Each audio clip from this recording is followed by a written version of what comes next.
Electric flux से related मेरे पास एक क्वेश्चन है एनसीईआरटी का, जो कि कॉन्सेप्चुअली बहुत अच्छा क्वेश्चन है कंपटीशन ऑफ व्यू से और 12th के व्यू से। तो देखते हैं उस क्वेश्चन का क्या मेन कॉन्सेप्ट है उस क्वेश्चन में छिपा हुआ, उसको देखते हैं।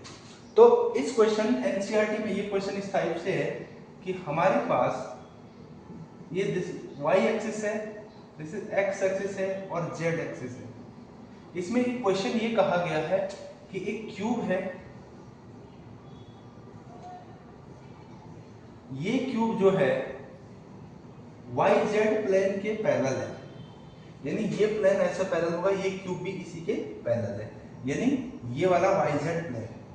और इसमें जो इलेक्ट्रिक फील्ड लाइंस है, इसमें जो इलेक्ट्रिक फील्ड लाइंस है वो इलेक्ट्रिक फील्ड लाइंस की वैल्यू एक्स डायरेक्शन में 2 × 10⁵ न्यूटन पर कूलम है। तो आपसे पूछा गया है कि भैया नेट फ्लक्स बताइए कि इसमें कितना होगा, यानी इसमें नेट फ्लक्स आपको कैसे निकाल सकते हैं। इस क्वेश्चन को अगर देखें तो आप एक ही मिनट में निकाल सकते हैं, बहुत आराम से निकाल सकते हैं, लेकिन मकसद ये नहीं है कि न्यूमेरिकल वैल्यू निकालना, मकसद ये कॉन्सेप्ट को सीखना है कि इस क्वेश्चन में किस तरह से हम इलेक्ट्रिक फ्लक्स की वैल्यू को अलग अलग सरफेस से निकाल के उसका नेट फ्लक्स निकालें। तो हमारे पास अगर मैं देखूं ए बी सी और डी, ई एफ जी और एच, इस सरफेस के नाम हमने लिख दिए।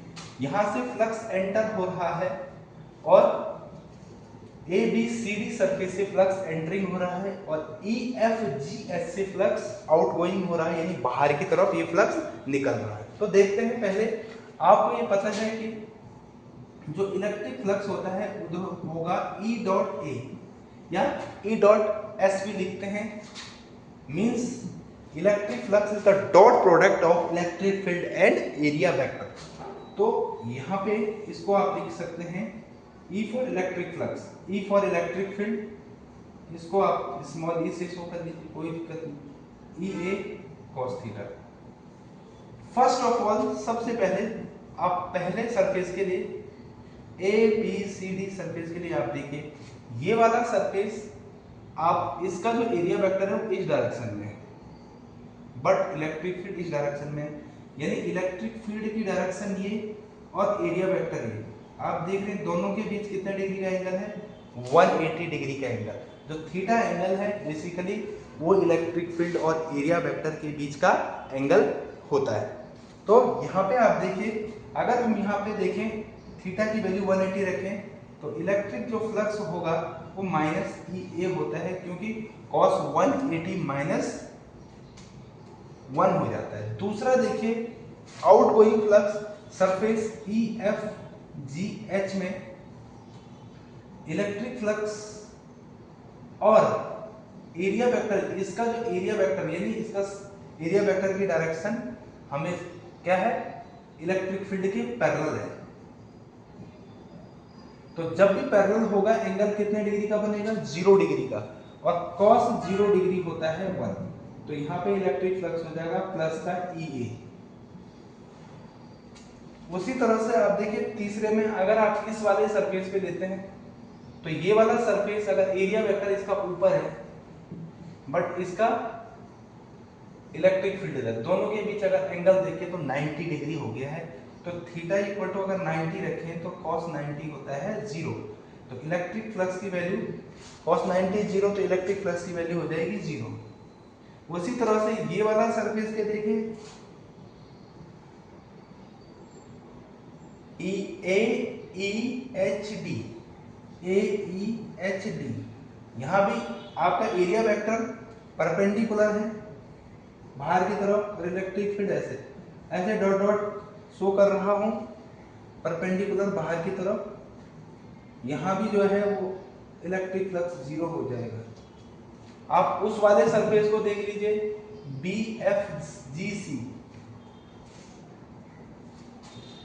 बी एफ जी सी, यहाँ भी इलेक्ट्रिक फ्लक्स 0 होगा क्योंकि उसका एरिया वेक्टर बाहर की तरफ इलेक्ट्रिक फील्ड तो परपेंडिकुलर है। इसी तरह से ए बी ई एफ को आप देख लीजिए, उसका भी इलेक्ट्रिक फ्लक्स क्या हो गया, जीरो। तो अगर नेट फ्लक्स देखिए हम, नेट फ्लक्स का मतलब है सारे सरफेस का फ्लक्स को ऐड कर दो। जैसे ही सारे सरफेस का फ्लक्स ऐड होगा तो ये माइनस सी प्लस सी जीरो और बाकी सब जीरो है, तो नेट फ्लक्स क्या होगा, जीरो। तो यहां से आप देख रहे हैं इस क्यूब में हमें ये कॉन्सेप्चुअली ये मिला है कि भैया क्यूब के किसी भी सरफेस को देखें तो उसके बीच एंगल देखें कि सरफेस और एरिया वेक्टर का और इलेक्ट्रिक फील्ड के बीच का एंगल क्या है, उसी से आपको पॉजिटिव और नेगेटिव फ्लक्स का पता लग जाएगा। और यहाँ पे आप देखिए कि जब भी एंट्रिंग फ्लक्स होगा, एंट्रिंग फ्लक्स ऑलवेज नेगेटिव होता है और आउटगोइंग फ्लक्स ऑलवेज पॉजिटिव होता है, क्योंकि एरिया वेक्टर और इलेक्ट्रिक फील्ड एक ही डायरेक्शन में होते हैं। और जब एंट्रिंग फ्लक्स होता है एरिया वेक्टर और इलेक्ट्रिक फील्ड अपोजिट डायरेक्शन में होते हैं, यानी 180 डिग्री का एंगल बनाते हैं। Okay, thank you very much.